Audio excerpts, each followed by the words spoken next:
$700,000 savings to the project.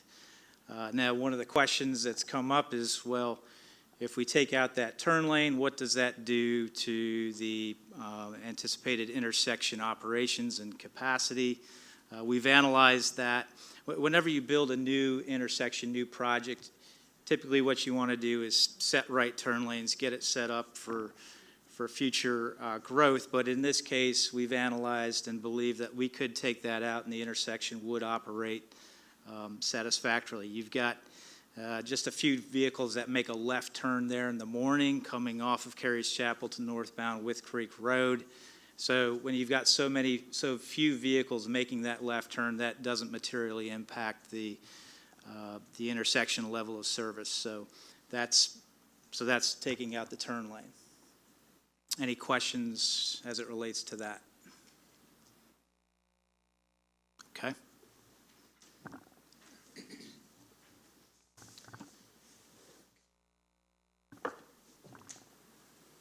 So that was one of the things that we've already more or less implemented and realized the cost savings from.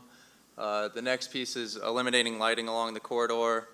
That saves us about $100,000 in bid items that would be in the contract and about another $100,000 through Dominion Virginia Power to install the lighting.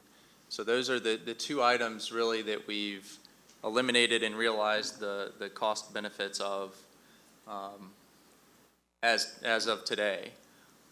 And we can talk about the detour on Carey's Chapel as well. I know that's kind of a concern because we're going to have to close Carey's Chapel for some amount of... Can I go back a second? Yes, sir. All right, so you started by saying you were approximately 1.5 million short. So you've identified with the lights 800,000. What are your next targets to look at? Okay, so the 1.5 million is already including removing these items. So therefore we have to get 1.5 million moving forward.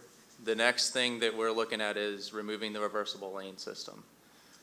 And that would leave us with a 3-lane roadway with a 2-way center left turn lane, more or less permanently until a future project could come in and install the reversible system.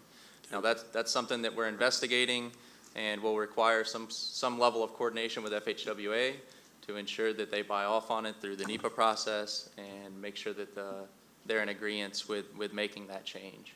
And that'll require further analysis as far as the traffic is concerned. We don't want to push a project that doesn't achieve the goal of the original intent of the project, which is to relieve congestion and provide some benefit. So that would save that alone would save 1.5 million? Yes, sir. That would cover the entire cost of the remaining deficit. Okay.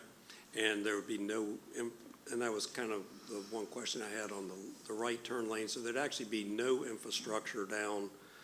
It would be, if let's say that later on we said we needed that right turn lane, not saying that we do, but let's say that we did, that later on that was because of growth in York County coming to Langley or something like that, that would have to start from square one, which is driving Pyle. So what we would anticipate doing there, we're taking out the turn lane, is we're still going to have sheet piles that come around and tie in, just not as far down Carey's Chapel. So at a future date, there'd be a few modifications you'd have to make at the bridge abutment at that location, but it could certainly be done in future. Okay. So in other words, we're trying to put the infrastructure. The same thing as you consider the lights, would you have the power and those sorts of things under within the ground, or what would you do there, or just completely remove those? So the power for the future lighting comes out. That would come off of the existing the relocated Dominion power feeds that are out there. So it wouldn't be too difficult to light it in future. Okay.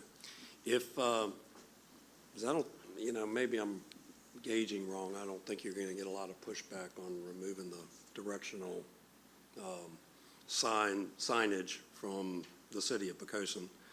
In fact, that was along the lines of what we had originally had intended. And I'll let all the rest of council speak for themselves. But if somehow through that savings, you could put the lighting back in, we would really appreciate that, because that's a safety, actually, that's something that we have today that we would not have in the future. And lighting, obviously, when we've got sidewalk complex, bike paths, and we're encouraging that, the one comment I would have is if there's any way to eke that savings up a little bit on the directional lighting and reattain the corridor lighting, which are the poles, I'm assuming I'm talking correctly. Yep. This is the lights on the poles.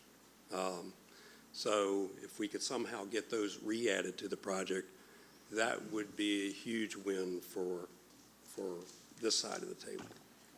Okay? You said corridor lighting. Would you define exactly corridor? Are you talking about from the bridge all the way into town, or where? Along the length of the whole project, length of it? yes, yes, sir. With no street lights?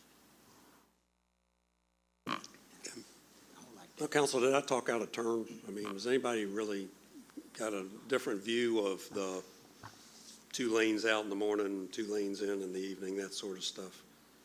Okay, I just want to make sure I would, you know. All right. Did you want me to go over the detour? Yes. Okay, so one of the primary features or perhaps concerns from a stakeholder perspective for the citizens is we're planning to close down Carey's Chapel Road. Right now, we anticipate, and this will be determined as Kenny brought up the contract time determination report. The final schedule or length of closure still has to be determined, but we're figuring about 90 days. And the reason Carey's Chapel has to be closed down for that period is we're raising Carey's Chapel Road up to meet the new bridge elevation. So the contractor has to get in there and excavate out. And they also have some utility work in there, a water line that has to be offset. So the contractor's going to need the entire width of Carey's Chapel to do that work. So that closure is going to be about like I said, we're ballparking about 90 days at this point. Okay. And I think we're prepared for that. Let me address that. Yeah, go ahead. Members of Council, just to update you, Mr. Callis and I have been working with the owner both of Vector on the corner, who is also the owner of Surf's Up. And while the project would maintain access in some form to both properties, during the closure period, that access would only come from the York County side. So what we're working towards, and we will bring this to you for your decision, we're timing it so that it's about the time that the project is ready to go to award, which would give us substantial lead time on our end since we're not the first phase of construction. But essentially what we're talking about is an emergency access easement that would allow us the ability to essentially connect the Vector parking lot with the Surf's Up parking lot.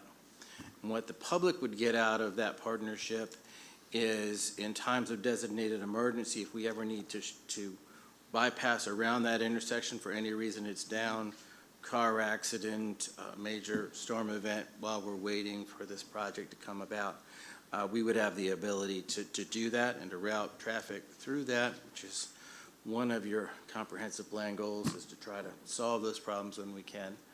And what they would get out of it is a road connection that they could utilize during this detour period so that you would be able to access the Surf's Up business during the time of construction when it's not otherwise in use for a designated emergency. Right. From Whit Creek Road. Okay, so we've got that in our plan, and I guess the only thing we would like VDOT to understand is that that's in our plan. And whatever laydown areas, whatever equipment storage areas are necessary, that's not the place. Okay? And York County aware of this? It's their road, right? They are. And they know, they're aware. They are aware that the portion of the road that will be closed is in Poquoson. Yes. I don't think it goes back to the, Oh, so the it whole- stops the whole about road the is not gonna time, be closed. just the section from the driveway, approximate section from the driveway of Surf's Up to the intersection itself. So hold on, I don't want any misconceptions. The whole road's gonna be closed. From the driveway at Surf's